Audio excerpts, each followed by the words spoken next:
How y'all doing? Welcome to Spiritual Street Talk with Alethea Jacob. I'm Alethea, and I am so delighted that you are here joining us this evening. Today is May the 1st, May Day, right? So that's the theme for today, May Day, May Day. So back in, I think it was back in the 1920s, it became a call sign for help, right? So maybe you've seen it in movies and whatnot, and where like if a plane's starting to go down, they call Mayday, Mayday, right? And so I'm not exactly sure why or how it originated. You know, that was a synonym for disaster or hey, I need help. But it just dawned on me like today was May 1st and May Day, it is May Day. So what are we going to talk about tonight? I wanted to deal with when are the times that we want to call out May Day. And before I get into that too much, I also want to mention that Grizzly is traveling. So Mary was running the show behind the scenes for us. So thanks so much to Mary. And we're going to send all kinds of good vibrations and good mojo to Grizz so that his trip is successful. He's doing all kinds of good things to help us out in all the paranormal broadcasts that we're doing here on the Bigfoot channel and the whole network here. So we want to just show our gratitude and appreciation and keep sending those positive vibes their way because they do such a great job in supporting us as hosts and creating the platforms so that we can all get together once a week to talk about topics of the day, to answer questions. One thing that's very helpful, if you can do it, if you're on the chat with us, is if you do have a question or a topic that you would like me to discuss or cover, please put that in all caps because it makes it a lot easier for me to see. And if you are somebody who's loving our show, please do all the nice social media things, subscribe, hit the buttons at the bottom, share it, do all the nice things that way to spread the love and spread the message and help us get out there in bigger and better ways. I do believe there's also a place you can go to find some Bigfoot merch. So do support the store whenever you can.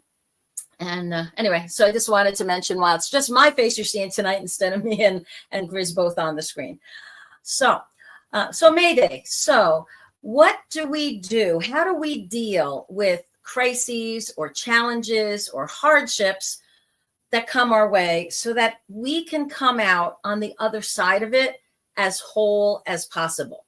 So right off the bat, I want to talk about what are the attitudes that we need to have when the proverbial, I can't say shit hits the fan. Yes, I can. When the proverbial shit hits the fan in our life. So sorry, censors, if that's not a good thing to say. But so when things go wrong unexpectedly, right? And a crisis comes up or a challenge comes up or something just comes out of the blue and just really rocks our world. One of the things that's important is what is our attitude when those things hit? And some of what determines our attitude is our past and how we have either developed resiliency or not. And resiliency is how quickly can we get back to some sense of equilibrium after we've been knocked off of balance, right? How can we get back on track in our life after forces that be have derailed us by something that's happened in our life? So attitude, if you think about what are some of your core beliefs in life. So one of the ones that you hear a lot is, well, bad things do happen to good people, right? Bad things happen to everybody. Good things happen to everybody. And if you're lucky, there's a balance to it. So it's not all good or all bad, that you have a little bit of both to offset and get some balance. If you look at everything that happens to you and say, okay, I'm in the quicksand right now, and I may not understand why, but I'm not going to spend time in this moment when I'm sinking, trying to figure out how did I get here. My focus and my attention and my thoughts and my energy all need to be, how do I get out of this quicksand? How do I deal with this crisis, this challenge, this hardship that's here. So dealing with what's in front of you right off the bat, that's one of the best things that we can do to move forward, because too often we lose a lot of energy and focus because we get caught up in, well, why did this happen? And how could this happen to me? And, why didn't I see this coming? Or like we spin our wheels, and all that energy trying to figure that out in the moment isn't helpful until you're out of that situation. So once you're out of the quicksand, whatever that quicksand is, or once you're out of the riptide, right, and you're back safely with your feet on the ground, then you can go back and say, what did I need to learn so I don't wind up in the quicksand or back in the riptide again, right? Those looking backs, those questions are useful to ask, but it's a matter of timing. And so that attitude is, when something hits, you want your de facto reflex attitude to be problem solving mode. Okay, how do I need to survive or thrive? How do I get through this? Whatever this is, whatever that challenging situation is that made you want to scream Mayday to start with, right? Mayday, Mayday, I need help. And the other thing to think about is, who are the people that you're calling out to help you? Sometimes we make the mistake, and I'm guilty of this as well, of calling out to help to the very person who wound up actually creating the crisis, the challenge, the hardship, because they happen to be our spouse or our friend or our family member. And we're just used to, when something's off, you're my go-to person. But if they're part of the, I want to say not the problem, but if they're part of what precipitated the situation, they're probably not the best person to turn to and say, Mayday, help, right? You want to get somebody who is resourceful, that's not intimately connected to that crisis, that problem, that hardship that you're going through. All right, so we'll go through this a little bit more, but I just kind of wanted you to start getting the wheels thinking about, how do you react when there's a problem? How do you respond when there's a crisis? Are you somebody that's calm? I knew somebody that used to be an EMT, and whenever there was a crisis, he got really calm. If it was the more serious the crisis, the calmer he got, and the more focused on, I have to do this, then this, then this. He just instantly knew what to do. And that was very useful. If there wasn't a real crisis, he could be a hothead. He could be, yelling and screaming and being out of balance. But when it was really something serious that needed him to focus in, he had that. So that, that was a cool way to respond to crises or challenges. And we knew that about that person. There's other people that that when there's a crisis or challenge, they melt, they implode, they shut down, they don't know how to respond, right? There's other people that get mad or angry or look for somebody to blame. So what we're trying to do here with this show is help you think about, what are the more useful approaches as we're going places, as we're dealing with crisis, when we're screaming Mayday because something has knocked us out of balance and we feel like, oh my God, my plane is going down, my ship is sinking, I need help. What did we do to, what do we need to do in order to shift into a useful state versus sinking faster in that quicksand or getting more stuck in that riptide, so to speak? So for those of you who are new to the show, each week, what I like to do is I ask Spirit for some messages, and I pull some angel cards and oracle cards, and we go through them. And it is my belief that if you're watching the show or listening to this podcast, that whatever messages are coming through from Spirit, they should resonate with you. They should give you some comfort, some guidance, some direction. It should verify something or validate something you've been thinking about, regardless of whether you're watching it live tonight on May 1st or whether you are listening in next week, a month from now, or a year from now. Because in the metaphysical world, right, you'll hear people say all the time, there is no such thing as time and space, right? We're all here now, and we are experiencing it literally, and we experience time in order to make sense of everything. And of course, my little finite mind can't quite grasp the fullness of that infinite concept, but enough for me to know that, my perception of time and space is just a perception. And so my belief, again, is whenever you are listening to this, hopefully it will give you some benefit and meaning. All right, so the first card that I chose tonight that came is the card of understanding. And this angel card says, your angel guidance is to examine yourself and your current situation and examine it in depth so that you have a clear awareness of the underlying reasons for your challenges and situations. Well, that's fun. We're talking about challenges, and that's what the card is. See, I love when stuff like this happens, these little synchronicities with spirit. Acquaint yourself with the facts about the situation and your attitudes before you take decisions. Self-awareness is a necessary foundation on which to build strong relationships, friendships, and your work. Understanding your personality is a basis for understanding your spiritual self and your mission on earth. Remember to ask your angels to help you, and use an affirmation like, I seek an understanding of myself and my life. So yeah, that kind of circles back around to how is our reaction when there is something that happens. We need to understand, what is my go-to response, right? And what's useful. What can I do to cultivate more and more useful responses and get rid of the ones that don't serve me? The next card that I chose was the angel card of joy.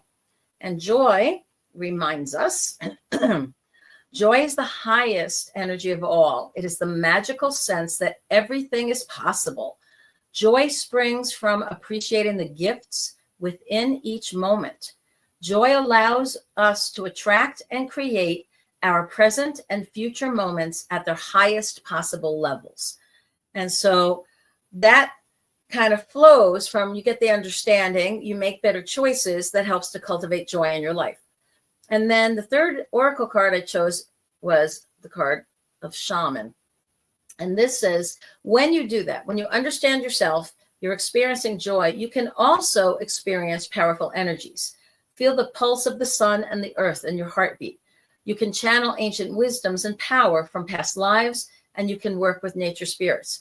So shamans, when we think about just in general what a shaman is, it's somebody who is in touch with the hidden forces of nature and the energies that are around us, and have the ability to manipulate them and use them for the highest good of healing themselves, healing others, transforming, seeking energy, insight, and wisdom. So shaman in general is a cool kind of vibration, right? In the tarot deck, that's like the magician, right? Somebody who has everything they need in the world, and because they're of service to others, they can manifest pretty much anything from anything. All right, so then I also chose 3 tarot cards to kind of get a sense for past, present, future of what's happening for us as a group right now. And so the first one was the Hanged Man. And the Hanged Man is the card that says, do things in your own way with your own style, and don't conform to the pressures in the outside world. Now, this card, when I chose it, is actually reversed, because he's actually normally hanging that way, right? He's hanging upside down, but I picked him reversed. So with that as a reminder, is in our past, a lot of us have tamped down our spiritual side, and maybe not have been as out there as we could have been. I constantly find myself saying these days, I'm coming out of the closet as a metaphysician. I'm sharing and talking about my spiritual gifts with everybody now, not just people that I kind of intuit would be open to it. Because when you think about a lot of the things that we all are into here in the paranormal, whether it's our spiritual gifts, our psychic abilities, the energies that are out there, whether they're angels, cryptids, aliens, guides, loved ones in spirit. For the general public, that kind of stretches their mind and their boundaries. And so in the past, a lot of us basically took ourselves as the hangman and flipped around and said, okay, I'm not going to shine that light that brightly. I'm not going to rock the boat. I'll just kind of pull my energies in a little bit. I'll express things in ways that sound a little safer or more normal, so I don't freak people out. And what this card then is making me realize the next, because it leads into the next card, which is temperance, also reversed. And temperance says, do all things in moderation. But because it followed that past of where we were kind of not being as out there as we could, this card, when it's upside down, instead of saying all things in moderation, it's like, go for it. So just go for it. Share, take a risk. Let people know your dreams. Let people know your gifts. Let people know your abilities, right? If they don't respond to it well, don't shut down. Find other people that will respond to it well. And then the last card here, the Queen of Swords, is again reversed. So all three were reversed. The Queen of Swords is reminding us that in order to have worldly power, we have to claim our spiritual power. And we have to be comfortable with going after whatever our soul's purpose is and what brings us joy and what brings us that sense of accomplishment and knowing that we're on track for the mission that we were born to do or that we wanted to do. Okay, so because I'm talking about mission, I also want to talk very briefly about karma. Now, karma is a concept that for a lot of us in the West, we kind of know it as it's not a very nailed down term, right?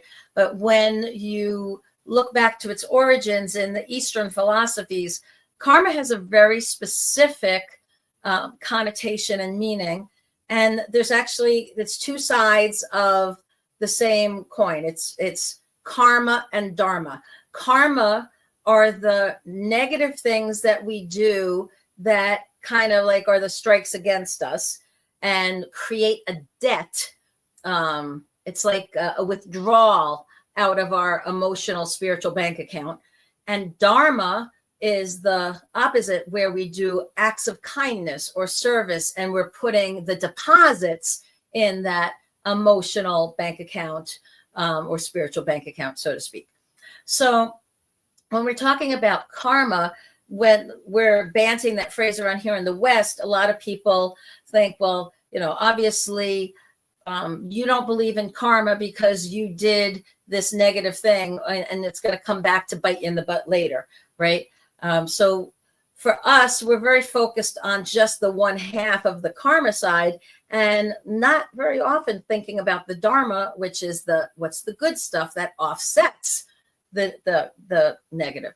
Also, we in the West don't really talk about past lives very much because in many of the mainstream religions, they don't espouse it as much as some of the religions and cultures do in the East. And so I don't want to get into debates of, philosophically or not, but if we just for now say, let's imagine such a thing as reincarnation is real, which means that you get to keep coming back. Your spirit comes back, chooses a body, chooses parents to be born to, has a plan for that lifetime. And if you rock and roll and it's great and you do everything that you wanted, great, you go back, you report, it's done, right? But let's say, you didn't quite meet the bar for where you wanted to go, right? You didn't find all the pieces of the puzzle, or you didn't get all the threads you needed to complete the tapestry. You get to come back again and again and again in different lifetimes and different situations in order to gather all those pieces and have all those experiences. And so what can sometimes happen is, let's say in one lifetime, you are just a very self-centered person. Maybe you're very powerful and you took advantage of people and you didn't show gratitude and you didn't use your gifts to help others. You just used them to help yourself. And so you basically didn't get a lot of those deposits on the Dharma side, you accumulated a lot of karma, those strikes against you. And so, and let's say there was a person that was in that other lifetime with you that was on the receiving end of that. So they were kind of like owed a debt by you and your soul. So now in this lifetime, maybe they're back in your circle, your soul circle, and roles are different. So maybe now this is your mom and you're the daughter. And so all of a sudden, the mom is feeling this sense of karmic debt, like, oh, I owe this soul something. And so they put extra effort into taking care of them, or they feel like they owe them, or they go through that. Hey, Lorna. So when we're going to look at karma, one of the things you just want to remember that it's one side of the coin. It's the side of what we owe. And sometimes that can explain, like, why did I have so many challenges early on in my life? Or why does this pattern keep coming up over and over and over again? And sometimes it's like, well, this lesson is just going to keep hitting you in the face or smacking you in the butt until you get it, right? Until you're able to transmute that karma and turn it into dharma, into something that you are contributing and making deposits into the soul bank account, so to speak. Okay. The concept can give us a lot of peace and understanding instead of feeling like, oh, this makes no sense, because we're looking at it just in the short term. When you look a long term of this could be after many, many, many lifetimes, what's my bank balance, my spiritual bank balance? If it's at a negative, well, I got to really work hard in this lifetime in order to make those deposits and contribute and be of service to get it back into balance, right? And if maybe you have a great balance, a real high dharma level, then it's like, okay, yeah, you can mess around. You have wiggle room for a few oopses, right? But you also have this wonderful tradition of service and deposits and that momentum building. And so you may find that your desire is to continue to share and give and do those wonderful things. So that's just a little quickie about karma, because it kind of ties in. And again, this whole idea of Mayday of, what do we do? How do we look at crises? It starts with attitude, and our attitude can be, all right, I want to make sure I'm doing whatever I can to make those positive dharma kind of deposits versus incurring karmic strikes against me that I'm going to have to balance out somehow, either in this life with relationships with others or in a future one, if there is such a thing. Okay, the other thing I wanted to talk about was resiliency. And in my book, Portal to Potential, I do have a section that talks about the principles of resiliency. So tonight I wanted to quickly go through those a little bit, and then we'll also talk about reframing and how do we utilize what we learned in the now going forward, so that the next time we feel like screaming Mayday, Mayday, because the ship is going down, or the plane's about to crash, we are much more prepared. We know where the ejector seat button is. We have a parachute ready. We have our scuba tanks if the boat's going down. It's how do you get yourself ready so that when and if a disaster strikes or a crisis hits or a challenge presents itself, you feel resourceful and resilient enough to deal with it, so it doesn't keep you stuck in the quicksand very long, right? You figured it out. It's like that old, there's a corporate story. I used to do team building years ago when I worked for a Fortune 500 company. And there was this little, I guess it's a metaphor, that we would tell the group and say, okay, so chapter 1, I walk down a street and I fall into a hole. Chapter 2, walk down the same street. Walk down the street, fall in the hole. I'm stumbling and fumbling around. It takes me a really long time to get out. Eventually, I figure it out. Day 2, chapter 2. I walk down the street. I fall in the same hole, but that hole's familiar now. I know how to get out because I figured it out last time. I got out pretty quickly. Chapter 3, I walk down the street. I see the hole before I fall in, I avoid the hole. Chapter 4, I walk down a different street, right? So once you have experienced and problem solved and figured out how to deal with that crisis or that challenge or the problem, then you get much better at it, and you can extricate yourself from the situation and even avoid the situation whenever possible. And then you're also able now to help other people if they fall in the hole, right? Like I said, I know I said this on a few other episodes, that part of the advantage of having been in the quicksand is that, and got yourself out, is now you can help somebody else very quickly get out of the quicksand. You know how to coach them and help them and guide them, because you know what it was like to be in that quicksand or in that riptide, and you were able to survive it and get out. You figured that out. So now you can help others do that. Okay. So I want to go through a little bit of the principles of resiliency. So what I want to propose to y'all is that these are thoughts that really require a little bit of pondering, right? When you hear them, you want to think about how can these shifts improve my life or make it easier or better for me when I am facing those Mayday moments, all right? When I have to deal with a crisis or challenge or something, that a hardship that's just coming out and knocking me out of balance. So the first thing is ask better questions, right? It's a metaphysical truth. Whatever you focus on grows. Do not dwell on things outside of your control. That is wasted energy, wasted thought. It is very useful to ask questions like, so this now what, right? Where do I go from here with what I can handle, with what I can do, or what I can influence without having to rely on somebody else in this moment, right? And you might say, well, geez, I don't know. I can't do it myself. I do need to ask for help. No, Grizzly has not been abducted by aliens. He's off on some good business trying to help the whole family grow. So we're sending him our love there, Virgil, and good energy. But no, thank goodness. But you know what? If he was abducted by aliens, I bet you he would be very resilient, and he'd be asking the questions, so this now what, right? What the heck? And he'd be asking them questions and learning, and then he'd be coming back and reporting to us all and sharing, right? So the next thing is do the best you can with what you have or what you have left, okay? So in your life, there's got to be changes. That's the nature of life. Right? Nothing stays the same.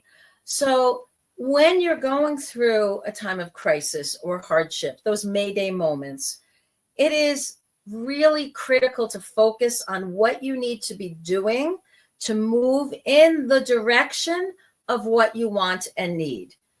Begin or resume with the end in mind, right? Stephen Covey, wonderful, wonderful man and author and leadership guy.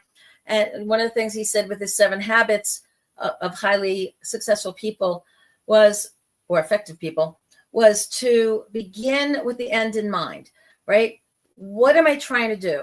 Well, when Mayday moments happen, it kind of interrupts us. So it may not be a begin with the end in mind. It's more of a resume with the end in mind. It's like, get yourself back on track as quickly as you can. Be clear about what you want as well as what you don't want. Right? If you're sending mixed messages to yourself, to your spirit, to other people around you, to the universe, it's going to create mixed results for you and what you get. It would be kind of like going into a restaurant, and when the waiter asks for your order, you're like, okay, I think I want vegetarian. Okay, so bring me a salad and let's have some eggplant. And then a few minutes later, he comes by, oh, by the way, I think I'd like a cheeseburger now. And then a little while later, you're asking for ice cream. But he's like, but I thought you were vegan and dairy intolerant. And like, if you send all these mixed messages out, God only knows what you're going to get back from that waiter, because he's going to be all confused. Like, well, she told me all this information, but what she asked me for didn't make sense. It wasn't consistent, right? So having that sense of consistency in what you're thinking about and being clear as you can about what you want and what you don't want matters. The next thing I want to mention is about acknowledging your progress. It is really important, even if you feel frustrated that your things are going slow or it's taking you so long to get out of that quicksand or to figure out how to get out of the riptide. It is essential to focus on the little wins, the little progresses, the things that are moving you in the right direction. And the more you focus on those, it helps to build momentum. And more begets more, begets more, begets more. Express gratitude for the gifts, the blessings, the help, the opportunity, what shows up for you when you're in those Mayday moments, right? Both in the past as well as in the present. Because you know what? One of the biggest ways that I've gotten through crises that have happened in my life in the last 5 years was to think back to the crises that I was able to overcome and I lived through in the 50 years before that. And what did I do back then? And wow, who came to my aid? And wow, look at all those magical synchronicities that happened that helped me get through then. And it almost creates that sense of an expectation of, well, geez, if I got bailed out then, if you know, spirit came to my aid and people showed up and I was able to figure it out and get beyond it, I am much more apt to relax and be calmer and be more clear-headed and stronger energy minded as I address what's happening to me right now. Remember to ask for help when you need it, right? You don't have to suffer in silence, right? That's why we're all here for each other. You know, it's not just one person on the planet, right? There's billions. And be honest with yourself and others, right? Know that part of the reason that we have society and community is so we can be there for each other, that people have different strengths and weaknesses, and we can complement each other and we can help each other. And that's part of why we're here. We're supposed to be here for each other. Now, sometimes when you have those Mayday moments and it's a painful situation, right? It's a crisis, a challenge, a hardship. We're like, ouch, this hurts. I don't like this. Pain is sometimes a message to us to do something different, to start something new, to stop doing something that's no longer useful. And we were getting the subtle messages from spirit, like, hey, make the shift, hey, make the shift. And we're like, la, la, la, la, la, la, la. We're not paying attention. And so the universe kind of has to ratchet things up a little bit. And we might be saying, hey, I want this in my life. And we're trying to manifest it. And we're like, I want this, I want this, I want this. But we haven't let go of the thing that's in the way for us to get that other thing that we keep saying we want. So the universe conspires for our benefit and rocks our boat. And we're like, oh, okay, I get it. Now I can see it. I can see it more clearly. Like, there was wisdom in that crisis. There was wisdom in that challenge and hardship, because it broke an old pattern or habit or changed the situation that then allowed me to choose and go where I really want to go and where I need to go. Remember to be patient and loving and kind and forgiving with yourself as well as with others, right? Taking care of yourself, especially when you're going through a crisis, is very helpful. Make sure you get sleep. Make sure you remember to eat proper nutrition, get some exercise, fresh air, hang around puppies and kittens if you can, or dogs and cats, right? Animals, babies, things that just espouse and radiate joy and peace and oneness and being present in the moment, right? Make time for social interactions to recharge your battery. Make sure you do things that emotionally and spiritually fill you back up, right? What charges your battery? Is it being in nature? Is it a bubble bath? Is it a massage? Is it playing games? Is it playing music, playing sports? Whatever it is, you know yourself. What are the things that help you feel more in balance? Chances are, if you're in the middle of one of these Mayday moments of challenges, crises, hardships, part of the key of how we come out as whole as possible on the other end of it is to make sure we start taking care of ourselves as much as we can during the process. Too often we kind of bury our heads down because we're in panic mode, and that's the least helpful way to go through anything, right? It's better to get yourself feeling refreshed, clear thinking, and like I said, proper nutrition, exercise, sleep, etc. Remember, your body, mind, and your spirit are all interconnected. And so as you balance and focus on balancing those parts of your life, and those are in balance, it'll help to spread balance and peace to whatever crisis, challenge, hardship, or opportunity popped in that may have been rocking your boat. The other thing to think about is, and when you're in the middle of a Mayday moment, it's probably too late, but when you're not in the Mayday moment, prepare as much as you can for the possibility of a Mayday moment to happen, right? Prepare until you are as ready as you can possibly be. The better you are prepared, the less you will fear. And when you do that, when you are prepared, you can have a sense of peace and joy despite what's happening around you in the world, right? Act when the time is right and when you are prompted and inspired to do so. Trust yourself and your intuition and all who have proven themselves trustworthy in your life. So this is where, if your friend's been in the quicksand and figured out how to get out, and you're in the quicksand and she's saying, hey, listen to me, trust me. This is what I did and it really helped. Why don't you try this? If this is a real trustworthy friend, somebody that you know and love and care about, that's one of the things that's important to know. Are they trustworthy? Then, yeah, okay, I'll do what they told me. They figured it out. Perfect. I'll do next. And then the last part, as far as a principle of resiliency, is do what is right all the time, no matter what. Because if you live your life with integrity, with ethics and morals and civics, and a focus on what is righteous and true and charitable and loving, you will have a beautiful quality to your life, regardless of what's happening in the external world.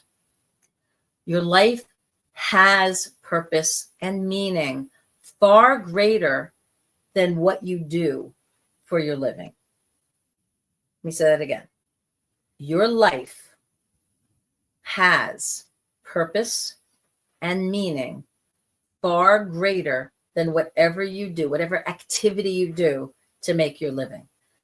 And remembering that can help us get back in balance when we're having those Mayday moments. We are more than our physical bodies. We are more than what we do for our living. We're not our doings, we're our beings, right? Okay. So as we're looking at what's happening, so that's about resiliency. And again, if you're on the chat, if you have any questions or areas you'd like me to kind of spin into, please let me know and we'll have it pop up on the screen. If you put it all in caps, it helps us notice it so I can address it. All right. So the last topic I want to kind of weave into this is the topic. It's actually from neurolinguistic programming, and Dr. Richard Bandler first came up with it many, many years ago. And it's something called reframing. And what reframing is looking at something a different way. So the classic example that Dr. Bandler used once is he had a woman that was complaining that her husband was always leaving his socks on the floor by the bed, and she was PO'd about it and thought that it was a sign of disrespect, and she was angry, and why doesn't he just, show her more that he loves her and picks it up, etc., right? And what Dr. Bandler did is he reframed it and said, okay, well, what if instead of looking at those socks on the floor and thinking that they represent your husband's disrespect of you or lack of love for you, or that he's lazy or any other spin, why not, when you see those socks on the floor, realize you're not alone. You have a husband. You have somebody who loves you. You have somebody in your life. Because if the floor was clear of socks, maybe he's gone. And it kind of shocked her out of that moment of complaining that she was in, and made her realize there's another way to look at this, right? It's, proverbially, it's the, making the lemonade out of the lemons, or what's the silver lining out of the cloud, right? We've heard those sayings since we're all young. But reframing is where we actively work with our minds on how we look at or think of something in order to make the situation or the relationship better, more useful, helpful, or even able to get through it, right? So, for example, going through COVID, which many of us did, right? It really got a lot of people frustrated because they were now stuck at home, right? And felt like they were prisoners in their own home. Well, for people that know about reframing, instead of being a prisoner in my home, now I had the opportunity to be able to be effective and efficient in my home. And I could, basically go to work in my pajamas if I wanted to, right? I could still be effective and get my work done, but I didn't have to put on my suit and go, commute and go to the office. So I looked for what's the positive here, right? And a big positive that came out of that whole COVID period for many people is this kind of interaction. Podcasting, social media took off, Zoom meetings took off. People that realized like, oh, I don't have to travel for hours and hours or days and days to be there in person all the time. I can connect through the airwaves because the technology is there. And so, that's a blessing as well, right? So reframing is, how can I look at whatever is happening in my life and put a more positive spin on it? Now, I'm not saying be Pollyanna, a turd is still a turd, but the positive spin or the reframing might be, well, what can I use this turd for? Okay, how do I turn the manure into fertilizer, right? It's like there's something, you can always do something to transform the negative that's happening and make it into something more useful or positive in your life if you're asking those kind of questions. Too often we don't look at, how can I take this situation that I'm not happy with, this crisis, challenge, hardship, whatever this thing is, how do I make this now something that is much more useful, beneficial? What can I learn from this? How can this help me be more compassionate or more resilient or more resourceful? And so one of the ways, when you've been through a lot of crazy stuff in your life, you almost get to a point where you're like, you know what?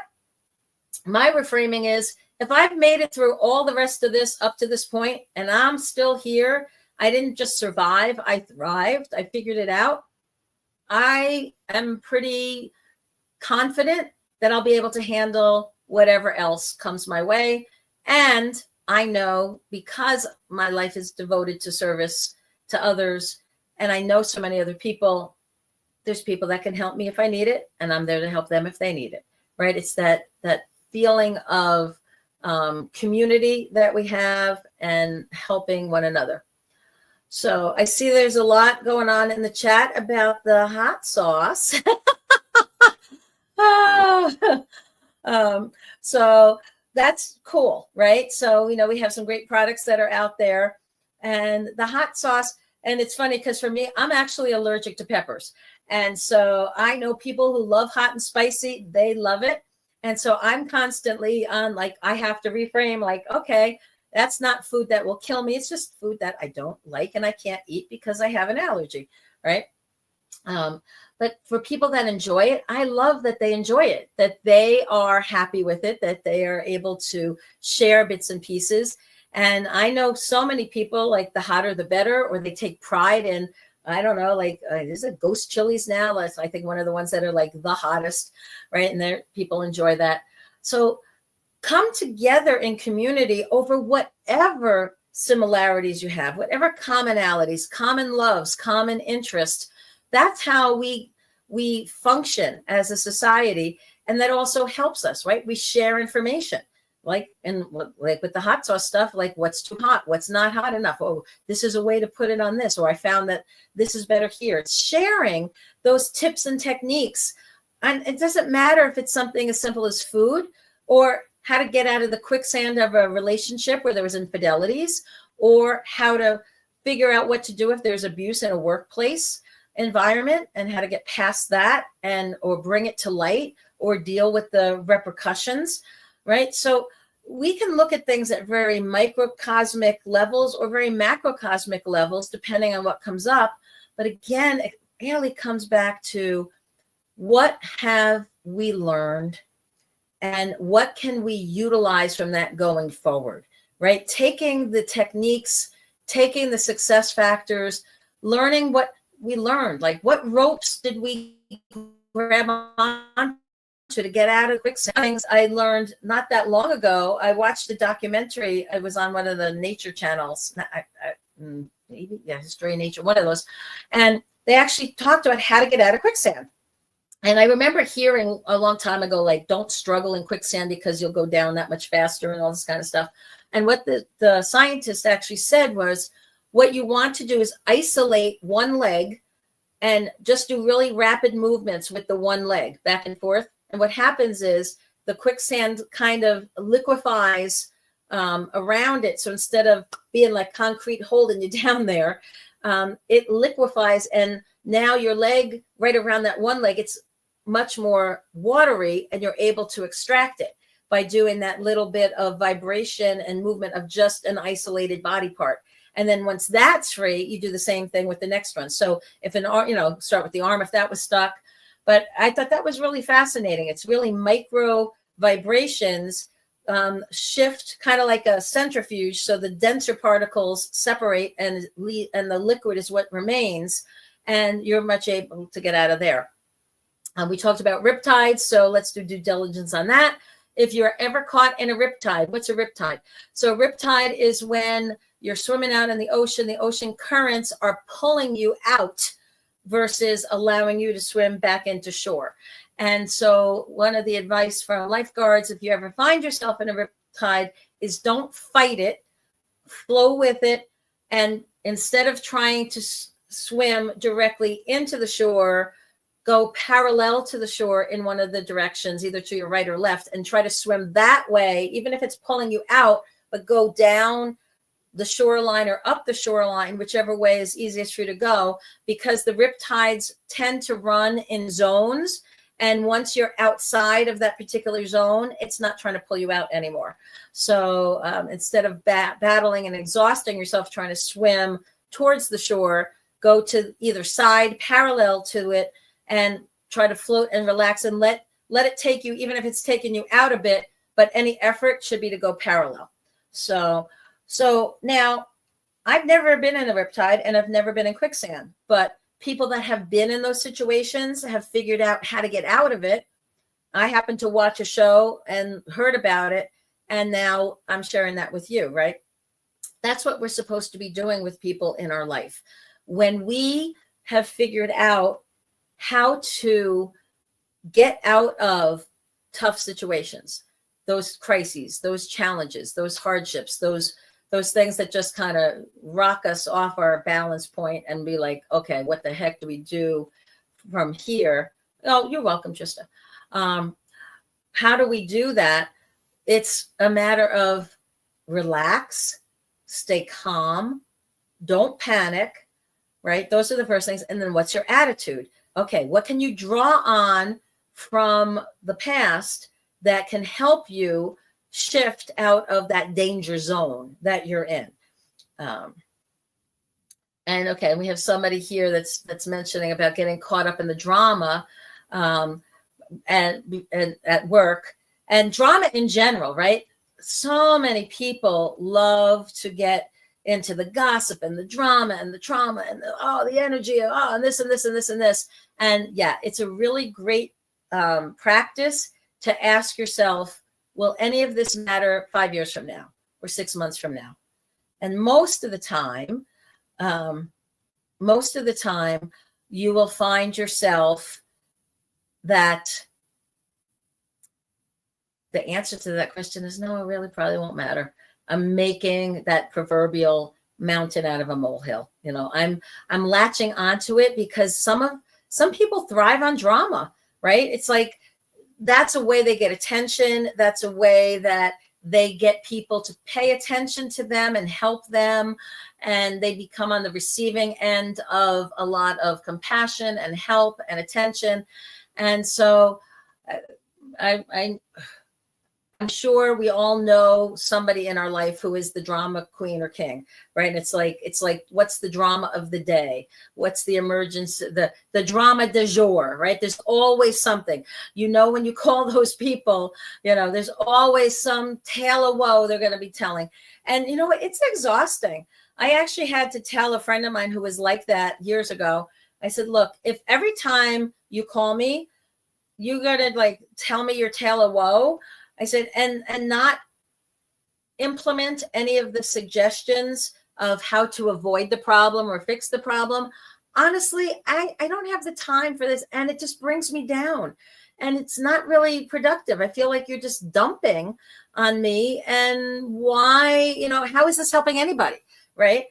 Now it's very different if somebody is going through hell and they call you for help and they say, help, help, help. And this is what's been happening.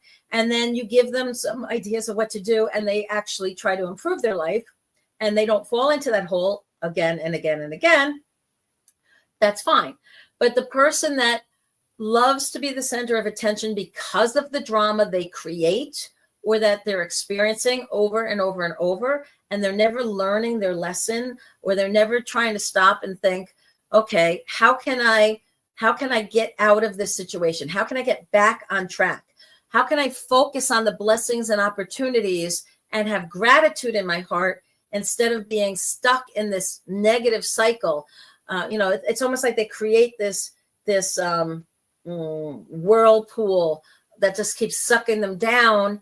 And they're adding fuel to the fire. They're adding the mess to it instead of figuring out how can I break this cycle, right? So sometimes the most loving thing you can do for somebody that is in that drama cycle is tell them, look, you know, I feel compassionate for you.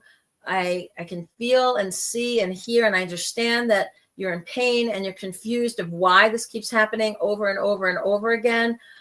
What I would suggest is before you go into the deep dive of trying to analyze why me, why this, and in that sense of victim kind of mode, seize your power, fix and extricate yourself from the problem, right? What do you need to do to take one small step in the direction of what you need or want to do to improve your life and end that cycle?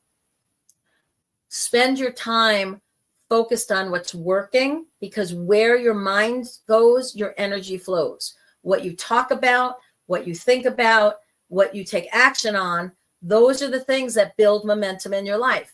So if you're always bitching and complaining and having one trauma after the next, and that's where you put all your attention and energy, the universe says, oh, we're doing trauma and drama now? Oh yeah, I can do that. Send you more and more and more and more and more. You got to go time out. No. Just kidding. I am going to focus on what my soul purpose is. I'm going to take steps, even if they're baby steps, in the direction of where I know I need to go. I will ask for help when I can, and I will do what the person who has figured out how to get out of the quicksand suggests. If this is somebody you trust enough to say, please help me, and what's your advice? Take their advice. Try and do what they have said. Implement to the best of your ability. So, Yeah, so that was that. Any other questions anybody has tonight? Yeah, we're coming up on the hour. Y'all, I love you guys so much. I am so grateful that you show up each week and you allow me to kind of share different points, and you ask different questions and you put comments up there that we can respond to.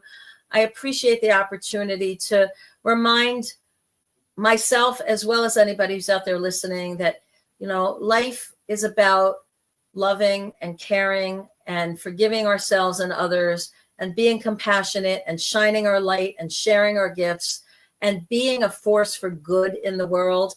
So y'all, the homework. Practice those acts of kindness. Be kind to yourself. Be kind to others. Shine your light brightly. Share your love liberally. And be that positive force for change in your life and that help that others might need and ask for. Thank you so much for joining us. We'll see you again next week. And God bless you and have a wonderful week. Bye now.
Coming to a YouTube channel near you.